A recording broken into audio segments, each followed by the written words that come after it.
પંચાયત સમાચાર અંબાજી ગ્રામ પંચાયત અંબાજીની ચૂંટણીમાં ખરાખરીના ખેલ ચાલી રહ્યો છે। વર્તમાન ગ્રામ પંચાયતની ચૂંટણીમાં મહિલાઓ જોરોશોરોથી ઉમેદવારી નોંધાવી રહી છે। તેવામાં વોર્ડ નંબર 5માં લોકલાડીલા ઉમેદવાર શ્રીમતી શારદાબેન ભેરાજી હીરાગર મેદાનમાં ઉતરી ચૂક્યા છે। તેમની ઉપસ્થિતિથી જ મતદારોમાં ખુશીની લાગણી જોવા મળી રહી છે। તેમનો ક્રમ 2 અને નિશાન ટેબલ છે। અગાઉના કુશાસનનો ભોગ બનેલ વોર્ડ નંબર 5માં હવે શ્રીમતી શારદાબેન ભેરાજી હીરાગર જીતશે તો શુદ્ધ પીવાના પાણીની સમસ્યાનો કાયમી ઉકેલ મળશે।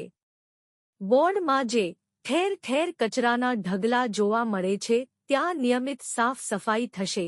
ગટર લાઇન, પાણીના નળની લાઇન, સ્ટ્રીટ લાઇટ જેવી પાયાની મૂળભૂત સુવિધાઓ ઊભી કરવામાં આવશે।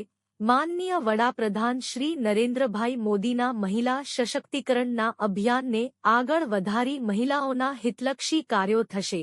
આમ વોર્ડ નંબર 5માં શ્રીમતી શારદાબેન ભેરાજી હીરાગરની જીતની દાવેદારી પ્રબળ હોય। તમે પણ તમારો કિંમતી અને પવિત્ર મત શ્રીમતી શારદાબેન ભેરાજી હીરાગર નિશાન ટેબલને આપી સૌના સાથ સૌના વિકાસમાં સહભાગી બનો। પંચાયત સમાચાર અંબાજીમાં હાલ આટલું જ। જોતા રહો પંચાયત સમાચાર અંબાજી।